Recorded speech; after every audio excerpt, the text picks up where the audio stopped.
오늘 우리에게 주시는 하나님의 말씀은 잠언 31장 10절부터 31절입니다. 구약 946쪽의 말씀입니다.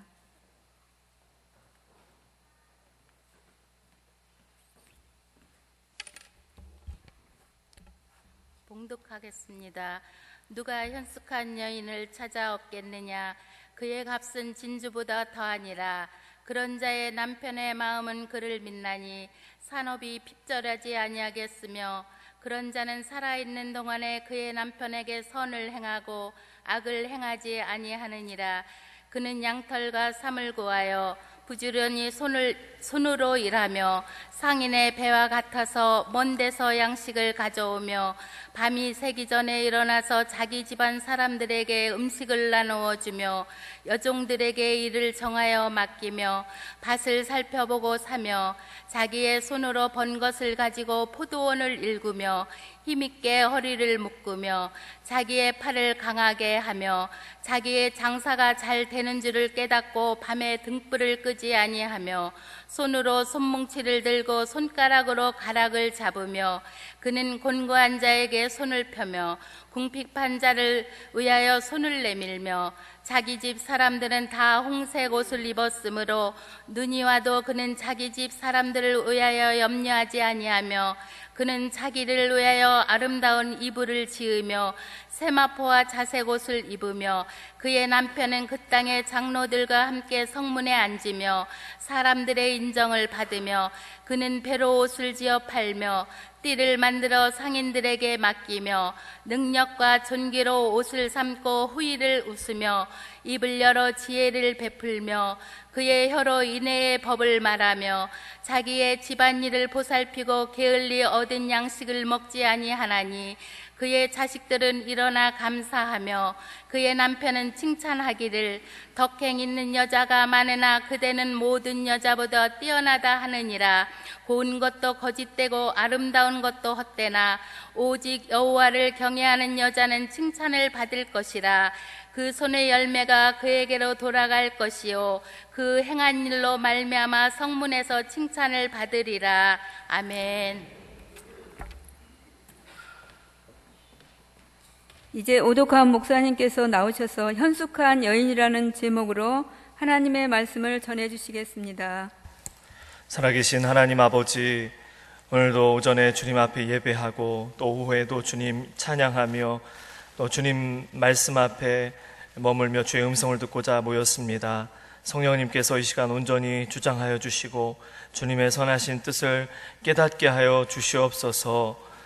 예수님의 이름으로 기도드립니다. 아멘. 솔로몬이 대부분의 잠언들을 기록했지만 잠언이 전체적으로 편집된 것은 최소한 히스기야 왕 이후 때로 보고 있습니다. 그래서 잠언 25장 1절을 보면 이것도 솔로몬의 잠언이요 유다 왕 히스기야의 신하들이 편집한 것이니라 라고 말씀하고 있습니다. 남유다 왕국에서 선한 왕으로 칭송받는 몇 안 되는 왕 중에 히스기야 왕이 있었습니다. 히스기야 왕은 왕이 되자마자 성전을 수리하고 레위인들을 성결하게 하고 또 예배와 절기가 잘 지켜지지 않았었는데 그러한 것들을 회복해 했습니다. 우상을 제거하는 일에 앞장섰고요. 그래서 그의 생애는 다윗의 생애에 빗대어서 표현이 되었습니다. 다윗의 모든 행위와 같이 여호와 보시기에 정직히 행했다라고 그는 평가받고 있습니다.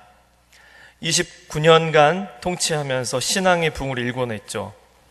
이 기간에 다윗 솔로몬 때로부터 그 히스기야 왕 때까지 한 250년, 300년의 그 역사를 살펴보면요, 이 남유다로서는 이제 13대 왕이 히스기야 왕인데 그때까지의 역사를 살펴보면서 그동안 깨달았던 것들, 기억해야 될 것들을 이렇게 정리를 했을 것입니다.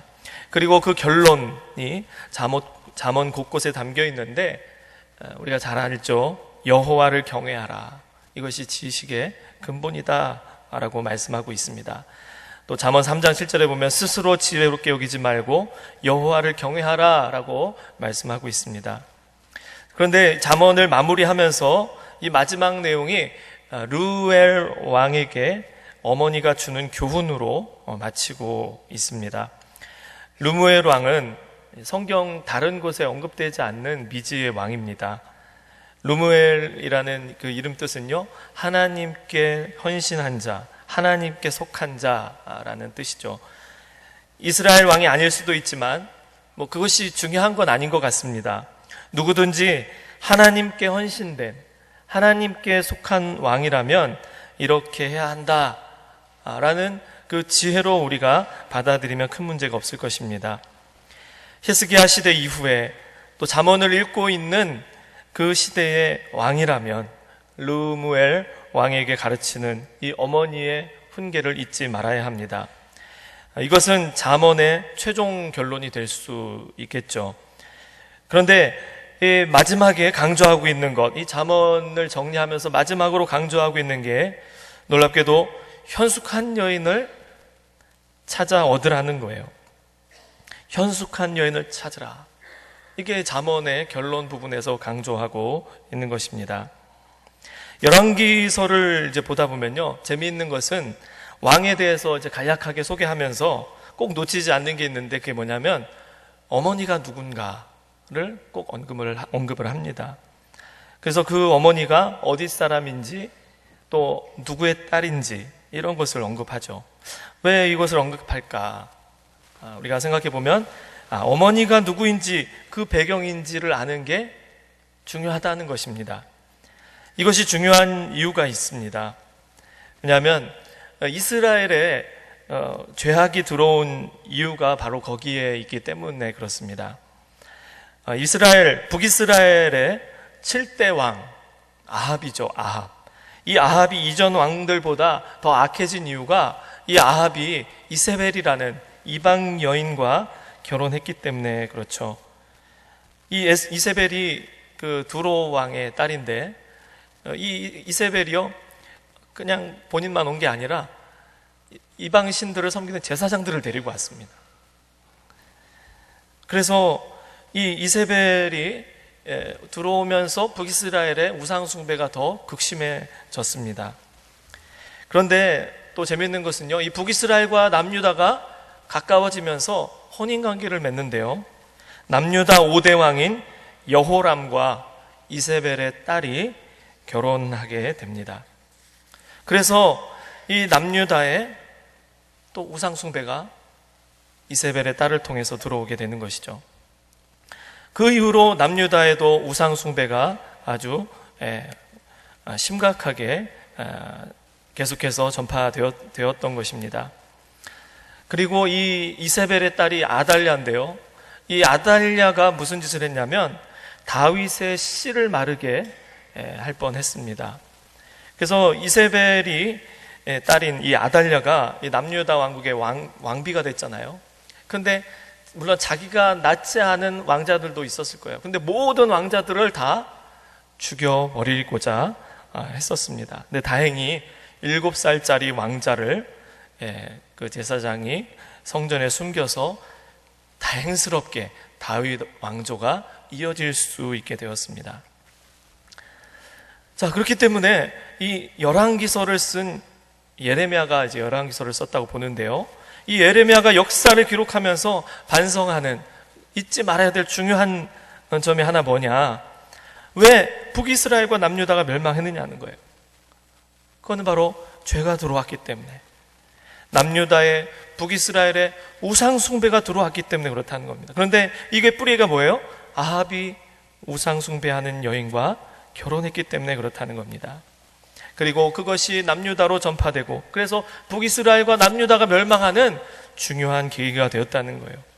그리고 사실은 더 거기서 또 뿌리가 깊은데 더 올라가다 보면 무슨 일이 있었습니까? 솔로몬이 이방 나라의 여인들과 평화 협정을 맺으면서 혼인관계를 맺었다는 겁니다. 그래서 후궁이 700, 첩이 300이라는 것은 축복의 표현이 아니라 이스라엘 멸망의 원인이 아니었느냐라는 비판적인 것을, 그 입장을 우회적으로 표현하는 것입니다. 이때부터 솔로몬의 치정은 하나님의 뜻으로부터 멀어지게 된 것이죠. 사실 솔로몬의 시대가 제가 볼 때는 전반기가 최고의 정점에 올랐을 때였던 것 같아요. 성전을 건축하고, 그죠? 솔로몬 성전을 건축하고 수많은 나라에 이 솔로몬의 이름이 알려지고 하나님의 이름이 높임을 받고 다윗으로부터 시작돼서 이 솔로몬 시대 정점을 찍었는데, 다른 나라와 혼인관계를 통해 이런 조약을 취하다 보니까 우상들과 이방 제사장들이 들어오게 되었던 것입니다. 예레미야 시대보다 앞서지만 이 히스기야 시대에도 이런 생각을 하지 않았겠습니까? 물론 르무엘 왕의 어머니는 이러한 진리를 아는 하나님을 경외하는 여인이었을 것입니다. 하나님의 지혜를 자기 아들인 앞으로 왕이 될 르무엘에게 가르침으로써 그 당시에 누리고 있었던 그 복을 계속해서 물려주기를 원했던 것이죠. 다음 왕에게 지혜를 전수하는 것, 이게 바로 왕의 책무이자 왕비의 책무가 아니겠습니까? 그러면서 이 왕비인, 이 왕자의 어머니인 이 르무엘 왕의 어머니는 우리가 읽진 않았지만 1절부터 9절까지 말씀에서 어떻게 네가 왕의 책무를 잘 감당할 것인지 경계해야 될 것을 간단하게 언급을 했어요. 가장 먼저 언급한 게 뭐냐? 여자들에게 힘을 너무 많이 쓰지 말라. 그리고 술을 경계하라. 이렇게 말씀하고 있습니다. 그런데 오늘 읽었던 본문 말씀 좀 길었잖아요. 10절부터 31절까지 길게 이렇게 말씀하고 있는 중요한 주제가 뭐냐? 술도 경계하고 여자들도 경계해야 되지만 여자를 잘 만나야 된다는 겁니다. 그만큼 여자를 만나는 것이 중요하다는 것이죠. 우리 31장 10절을 같이 읽어보겠습니다. 31장 10절 시작. 누가 현숙한 여인을 찾아 얻겠느냐? 그의 값은 진주보다 더하니라. 우리 오늘날 같으면 이제 다이아몬드라고 표현하면 좋겠습니다. 현숙한 여인은 다이아몬드보다 귀하다. 그러니까 그만큼 가치가 있다는 것을 표현하는 것입니다. 본문에서는 현숙한 여인이 하는 역할, 이것이 얼마나 큰지를 설명하고 있습니다. 현숙한 여인에 대한 이 언급들이 쫙 기록이 되어 있는데요. 사실 이 모습을 쫙 보면 처녀의 모습은 아닌 것 같아요. 그죠? 처녀의 모습은 아니죠. 이 여인이 어머니가 되었을 때 결혼 생활을 하면서 한참 후에 이러이러한 일을 하게 될 것을, 그 결과들에 대해서 말씀하고 있습니다. 그래서 이 르무엘의 그 어머니가 르무엘에게 그 말하는 이러한 현숙한 여인을 찾으라고 하는 것은 이런 모습을 갖춘 여인을 찾아서 왕비로 삼으라는 뜻은 아닌 것 같습니다. 사실 제자는 태어나는 게 아니라 만들어진다고 하잖아요. 그 말에 빗대어 현숙한 여인을 넣어서 말하면 현숙한 여인도 사실 태어나는 게 아니라 만들어지는 거겠죠. 그래서 이런 일을 하는 여인을 잘 찾으라는 것이 아니라 이러한 일을 할 수 있는 가능성을 보이는 여자를 찾으라, 그 의미가 아닐까요? 그렇기 때문에 이 본문을 이러한 조건을 갖춘 여인을 찾으라고 말하는 것으로 보기는 어렵다는 것입니다. 또한 이 왕의 어머니가 아들에게 권면할 정도, 그래서 왕비가 갖춰야 할 이 현숙한 여인으로 표현되는 이 여자의 덕목, 이 덕목이 이렇다면 왕의 아내뿐만 아니라 모든 여인들이 갖춰야 될 덕목이 이러한 것이 아니냐. 그래서 그 당시 현숙한 여인들의 그 기준을 제시하기 위해서 이 부분을 기록한 것이 아닌가. 이게 바로 지혜가 아닌가라는 생각을 해봅니다. 그래서 여성들은 여기에 기록된 이 덕목들을 살펴보면서 여성들이 추구해야 할 모습이 무엇인지를 잘 살펴서 남편들과 자녀들을, 또한 이웃들을 어떻게 돌봐야 될지를 알아야 한다는 것입니다. 또한 혹시 결혼을 앞둔, 결혼을 시킬 부모님들은 이러한 현숙한 여인이 될 만한 가능성을 가진 자들을 찾으라라고 권면하는 것이겠죠. 오늘 우리 9에서 12여 전도의 헌신 예배를 드리는데요, 이 말씀을 통해서 하나님 주시는 지혜를 얻으시기를 축복합니다. 사실 결론은 이미 나와 있습니다. 31장 30절 우리 같이 읽어보겠습니다. 시작. 오직 여호와를 경외하는 여자는 칭찬을 받을 것이라. 예, 결론은 여호와를 경외하라 하는 것이죠. 오전에도 우리 담임 목사님께서 성경적인 부부 윤리에 대해서 첫 번째 여호와를 경외하라 라고 말씀하셨습니다.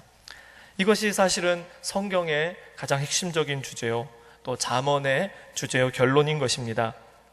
르무엘 왕이 찾아야 하는 현숙한 여인, 이 많은 조건들을 다 갖춘 그런 여인이 아니죠.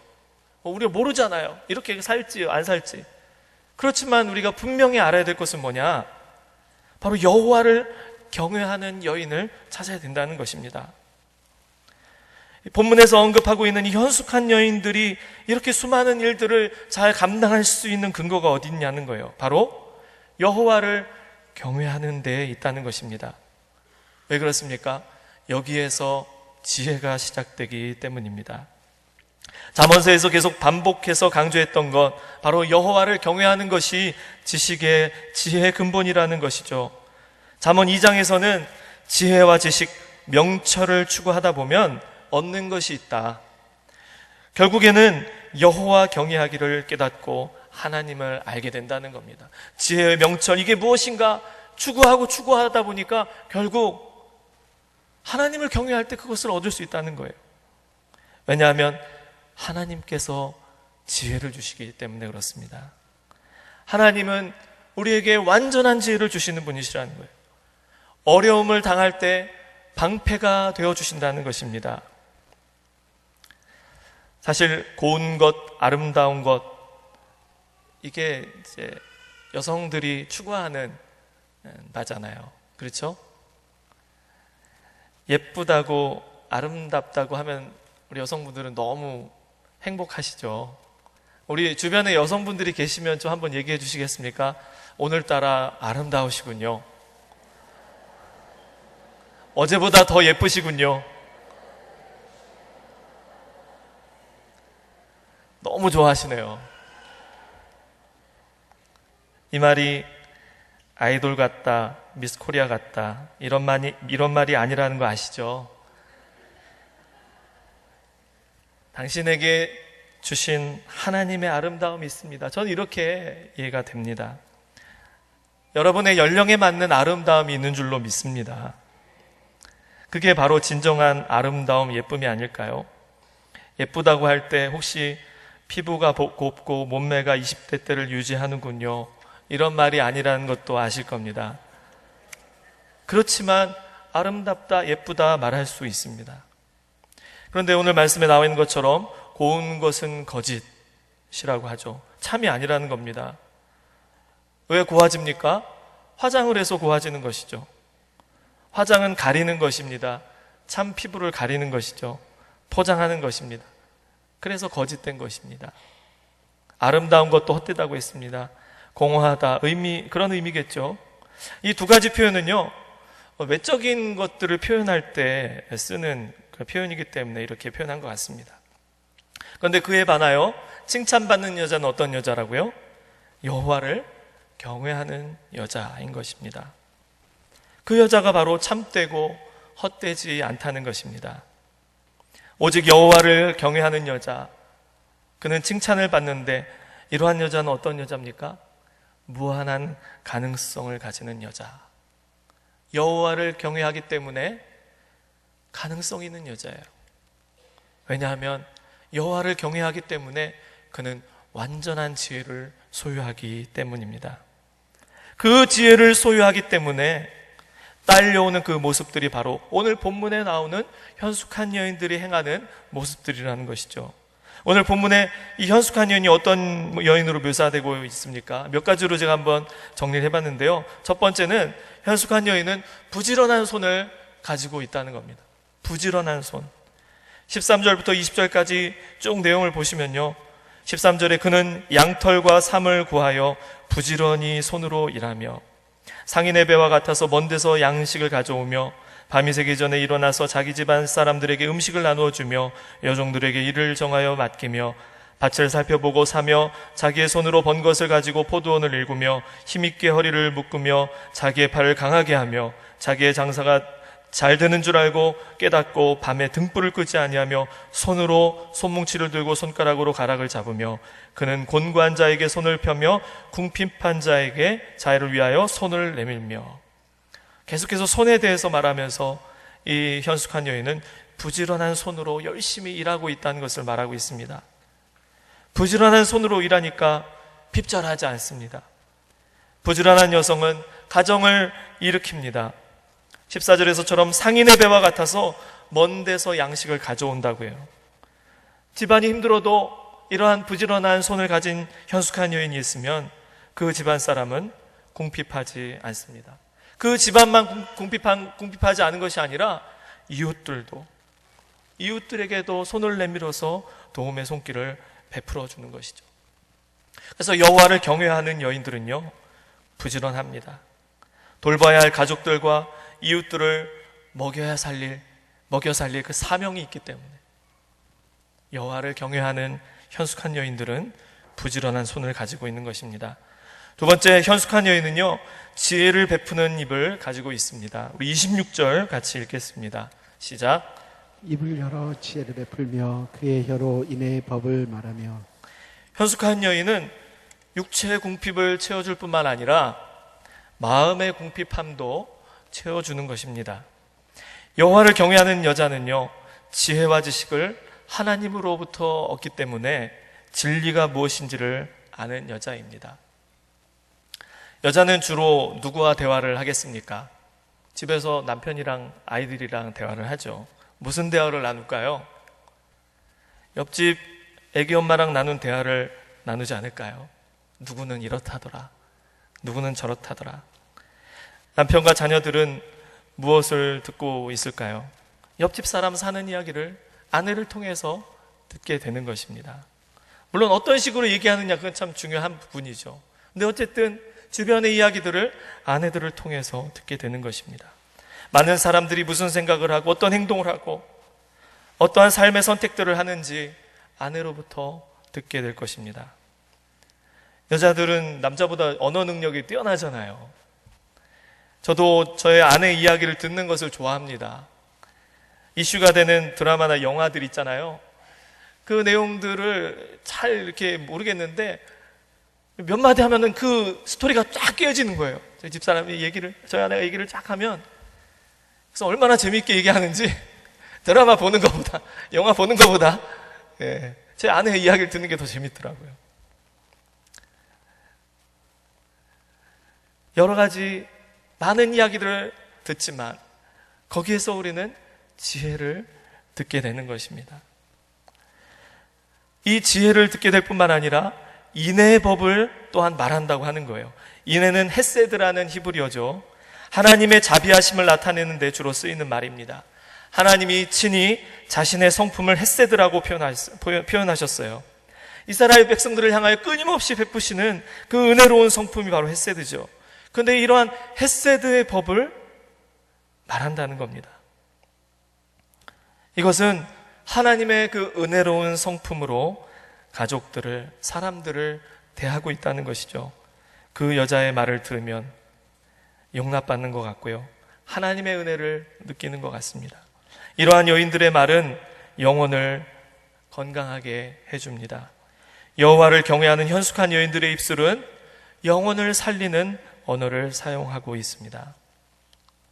현숙한 여인은요, 또한 자신을 위하여 옷을 입고 있습니다. 우리 22절부터 25절까지 같이 읽겠습니다. 시작.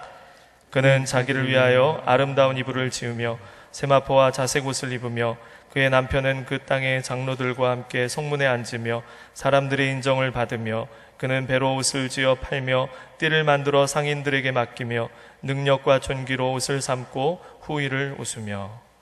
현숙한 여인은 건강한 정체성을 가지고 자기를 꾸밀 줄 아는 여인입니다.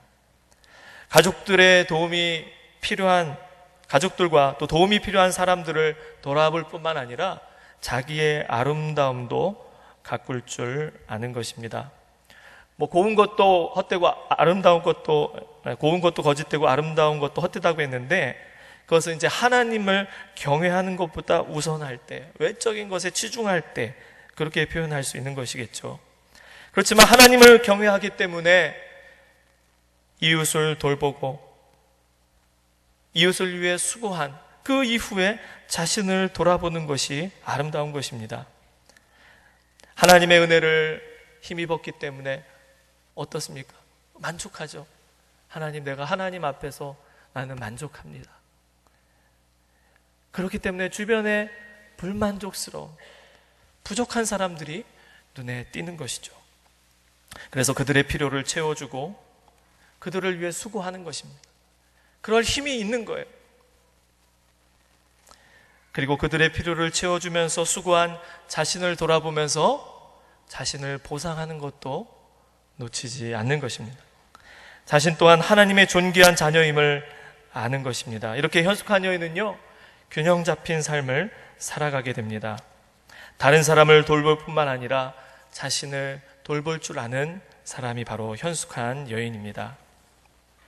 마지막으로 현숙한 여인은요, 사람들에게 칭찬을 받습니다. 우리 28절부터 31절까지 읽겠습니다. 시작. 그의 자식들은 일어나 감사하며 그의 남편은 칭찬하기를 덕행 있는 여자가 많으나 그대는 모든 여자보다 뛰어나다 하느니라. 고운 것도 거짓되고 아름다운 것도 헛되나 오직 여호와를 경외하는 여자는 칭찬을 받을 것이라. 그 손의 열매가 그에게로 돌아갈 것이요 그 행한 일로 말미암아 성문에서 칭찬을 받으리라. 남편에게, 자녀들에게, 또 지역에 있는 사람들에게 칭찬을 받는다는 겁니다. 칭찬받는다는 건요, 알려져 있다는 거예요. 이 여인은 가만히 있지 않습니다. 문 닫고 집에만 있지 않습니다. 선을 행하는 사람이에요. 선한 영향력을 미치는 사람입니다. 그렇기 때문에 다른 사람들이 그녀의 이름을 언급하면서 칭찬하는 것이죠. 특별히 히브리어 성경에 순서가 있는데 잠언 다음에 룻기가 나옵니다. 특별한 의도가 보입니다. 왜냐하면 이 룻기에서 이 룻이 현숙한 여인으로 불려지기 때문에 그래요. 룻기 3장 11절 읽어볼까요? 시작. 그리고 이제 내 딸아 두려워하지 말라. 내가 내 말대로 내게 다 행하리라. 내가 현숙한 여자인 줄을 나의 성읍 백성이 다 아느니라. 룻이 홀로 된 시어머니를 따른 것, 하나님을 경외하였기 때문입니다. 마땅한 도리를 다하기 위해 고향에 그냥 머무르지 않았어요. 홀 시어머니를 모시기로 했습니다. 그리고 그는 부지런히 돌아다니며 곡식을 모았습니다. 시어머니를 봉양했습니다. 그리고 그를 도와줄 의무가 있는 친족인 보아스를 찾아갈 때 아름다운 옷을 입고 갔을 겁니다. 룻은 절망 속에 주저앉지 않았어요. 새롭게 벌어질 일들에 대한 소망을 가지고 시어머니인 이 나오미의 말을 잘 따랐더니 인격적으로 성숙한 보아스를 만나 결혼하게 되었고요. 행복한 가정을 이루게 되었고, 그 자손이 3대 4대에 이르러서는 다윗 왕이 나오게 되었고, 그 뒤로 가서는요, 바로 예수님의 족보에 오르는 영광을 얻게 된 것입니다. 여러분, 룻에게 무엇이 있었습니까? 무엇을 가졌습니까? 다만 그에게는 여호와를 경외하는 것, 그리고 시어머니를 봉양하는 아주 기본적인 것, 그거밖에 없었던 거예요. 그렇지만 그것이 바탕이 되다 보니까 그의 삶에 길이 열리게 된 것입니다. 주변 사람들에게 알려지고 칭찬받게 되었습니다. 선한 영향력을 미치게 되었습니다. 그녀를 통해서 다윗 왕이 나오게 됐고요. 예수님이 나오게 된 것입니다. 구에서 12여 전대 회원들 모두가, 또 여기 계신 모든 여성분들, 여호와를 경외함으로써 누리는 이 놀라운 복을 누리시기를 축복합니다. 많은 사람들에게 칭찬받고 선한 영향력을 미치며, 그래서 복음을 전하는 귀한 사명 감당하실 수 있기를 주님의 이름으로 축복합니다. 기도하겠습니다. 살아계신 하나님 아버지, 현숙한 여인이 어떠한 여인인지 우리가 말씀을 통해 들었습니다. 여호와를 경외하는 현숙한 여인에게 하나님이 놀라운 복이 임하는 것을 보았습니다. 가정을 살리고 이웃을 살리고 심지어는 나라를 살리고 인류를 살렸던 이 룻의 짧은 이야기를 통해 하나님, 우리가 어떠한 삶을 살아야 되는지를 깨닫습니다. 하나님, 특별히 여기 있는 우리 모든 여성분들, 하나님을 경외하는 현숙한 여인으로서의 삶을 계속해서 살아갈 수 있도록 인도해 주시옵소서. 특별히 이 나라 이 민족 하나님 은혜를 베풀어 주시고 현숙한 여인들의 기도와 간구와 헌신으로 인하여 이 나라가 든든히 세워진 줄로 믿습니다. 더욱더 이들의 헌신으로 인하여 이 나라가 더 든든히 서게 해주시고, 특별히 세우신 우리 대통령 비롯한 모든 지도자들이 더욱더 헌신하고 이 마음을 가지고 헌신하여서 이 나라가 더욱더 든든히 세워져 갈 수 있도록 도와주시옵소서. 한국교회를 세우셨사오니 하나님, 귀한 사명 잘 감당하여 이 땅에 소금과 빛된 사명 잘 감당케 하시고, 특별히 이 지역의 구원의 방주의 사명 감당하도록 우리 교회를 세우셔서 감사합니다.